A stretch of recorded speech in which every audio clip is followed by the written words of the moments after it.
Hey my friends, this is Daniel Alley, and today I want to talk with you about 7 expenses that all rich people avoid. So listen up. Now before I get into these 7 expenses, I want you to know that many of them are caused by societal pressures. And what I'm basically saying is that our family, our friends, people that we see on social media or on the internet or around town, they actually influence us into buying some of these things. So I really want you to think about the psychology that I'm talking about instead of the actual materialistic things that I'll be talking about today. So guys, here I am. Let me get right into these 7 expenses that all rich people avoid. The first expense that all rich people avoid is college debt. Now I'm not saying that rich people do not go to college or even accumulate debt. But what I am saying is that they don't allow it to infiltrate their money and their time and their resources and their ambitions. They don't let college debt stop them from creating more success and pursuing their biggest plans. College debt can be a great killer of wealth, and you need to learn how to earn more money, especially if you have college debt. Now, if you can avoid it beforehand, make sure you do so. But if you cannot, make sure you understand that college is not necessarily the answer that you absolutely need in order to become wealthy. The college debt that a lot of people accrue feels impossible. Sometimes the heavy payments exceed the amount that they can actually pay. And so a lot of people feel overwhelmed. A lot of people feel like they're stuck or trapped in a place that they really can't get out of, especially if their college debt exceeds their salary. My friends, if you really want to become wealthy, you have to learn how to earn far more than how much you actually owe to society. So my question is, why pay all that college debt that you could be using to build wealth in your 20s, in your 30s, in your 40s, and even your 50s? Why make those $500 or $1,000 payments, some people are even making more than that, to pay off college when you can actually be funding yourself? You could be funding your business. You could be creating more assets. If you understand how much time, money, and energy college costs, then you'll be able to use your resources in a better way because you know that there's an alternative out there. But you just have to find it, you have to be wise, and you have to keep watching Daniel Alley's videos. The second expense that all rich people avoid are social events. There's a lot of people that love to party, and sometimes they like to throw their own.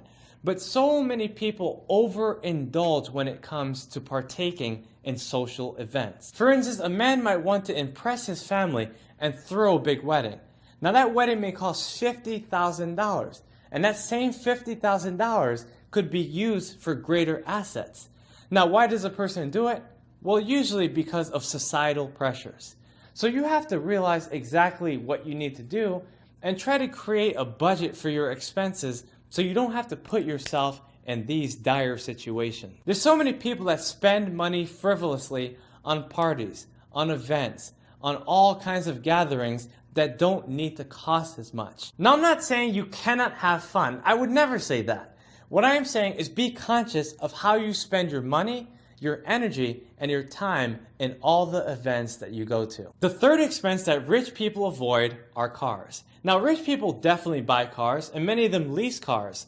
But what I'm saying is that when you buy a car that costs way more than you can afford, you're putting yourself into a horrible trap. Because cars depreciate every single year, you're basically losing value in the car. You're losing about 15% every single year on the car that you bought.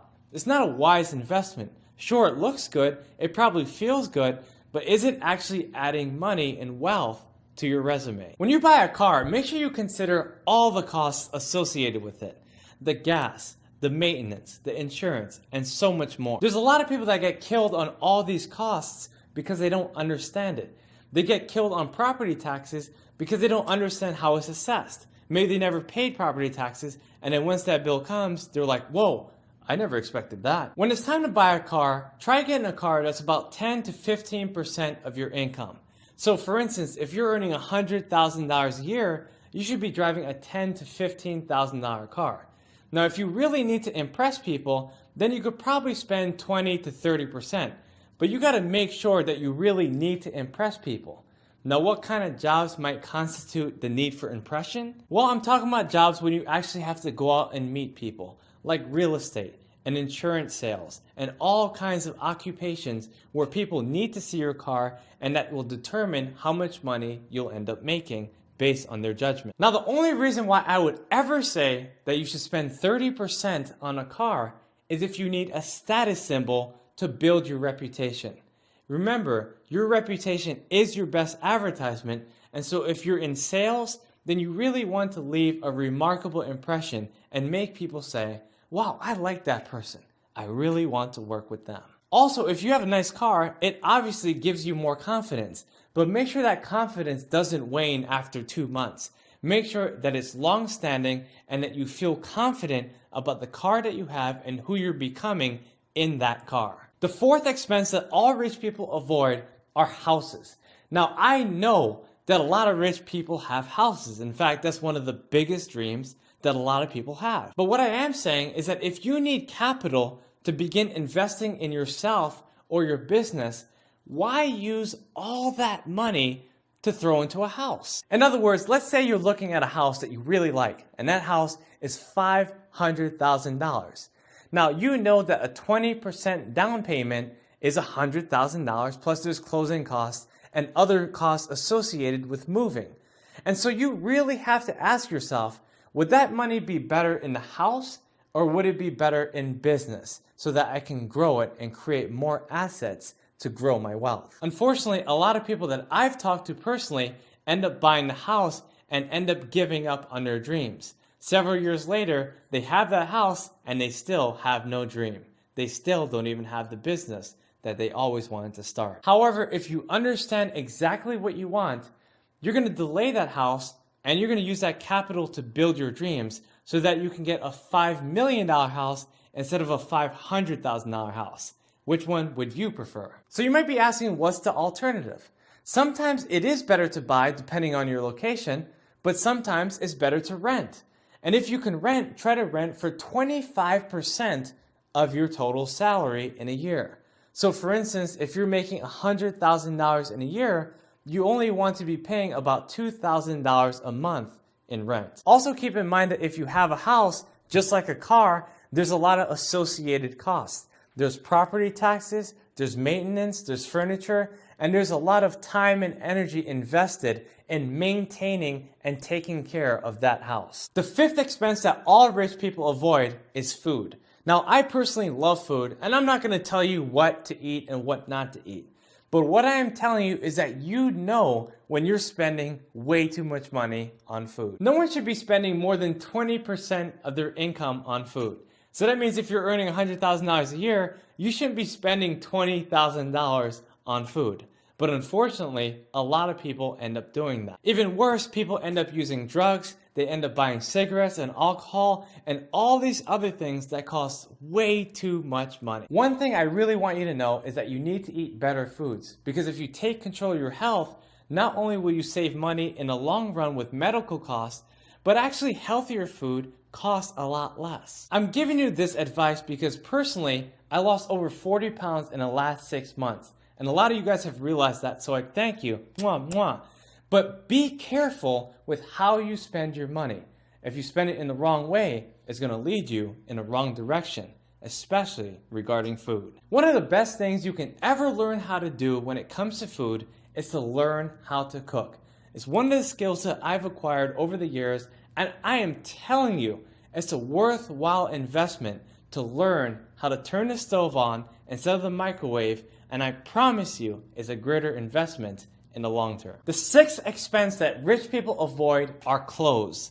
Now, clothes are really important, and I have nice clothes. In fact, a lot of people have even remarked about my clothes and even my jewelry. But I'm going to tell you that it does not cost that much to me compared to what I earn. A lot of people don't know this, but when I first started my business, I actually used to shop at a thrift store. I would get $5 suits and $1 ties, and I would put them so well together because I knew how to dress. I knew that the most important thing that I had to spend money on were shoes, belts, and shirts, which didn't always have to be replaced all the time. Since I worked at a clothing store, I knew that if I was to spend money, I had to have nice shoes, a nice belt, and of course, a nice shirt to go along with this $5 suit and $1 tie. Now, I'm not saying that you have to go to the thrift store, But what I am saying is to look for the deals, look for the discounts, ask your cashier for coupons, because a lot of times you can save a lot of money on the clothes that you buy. The seventh expense that all rich people avoid are people. Now, when I talk about people, I talk about the pressures of people asking you to give the money that you've earned. What I'm basically saying is to not lend people money out of guilt. Do not succumb to that pressure. People are going to throw all kinds of insults. They might even try to manipulate you for your money. But if you're wise and if you're conscious of what they're trying to do and what you need to do, then you'll be able to protect the wealth that you deserve. Now, if a family member or a close friend ever asks you for money, they might say, hey, can you lend me some money? Just say, you know what, I'll just give it to you. And make sure they understand that you're giving to them. Because if you lend to them and you expect that money back, it just might ruin the entire relationship that you have with them and also your entire family. Now, what if a family or a friend is asking you for money and you don't necessarily want to give them? All you need to say is, look, my friend, look, my family member, I don't have any extra money allocated to this. And they'll understand because they are in the same situation. And so therefore, you're not lying to them, but you're actually telling them the truth. Now, what about giving to your parents or your siblings? I know a lot of people grow up in traditional families just like my own, and they wonder, when should I give to my family? When should I give to my parents and my siblings? And the best answer I can give you is to make sure that you are fully taken care of for at least 1 year. Ask yourself, do I have my expenses covered for the next 12 months? Now, the only time you really want to give them the money is if you know that they cannot survive any longer without it.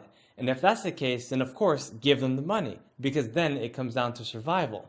But if you really want to build your wealth, try to pocket that money so that it can return to you in the future. Don't worry about the guilt or the shame or the manipulation. All you need to do is focus on yourself, focus on your growth, and focus on what you can do to use that extra motivation to build greater wealth. All right, my friends, I've given you 7 expenses that all rich people avoid. What I really want you to do is begin investing in yourself, invest in your business, and invest in your future so that you can continue to expand your wealth and multiply the money that you currently have. My friends, thank you for watching this video. Subscribe to my channel, hit that notification button, leave a comment in the section below, and I look forward to seeing you on the next video.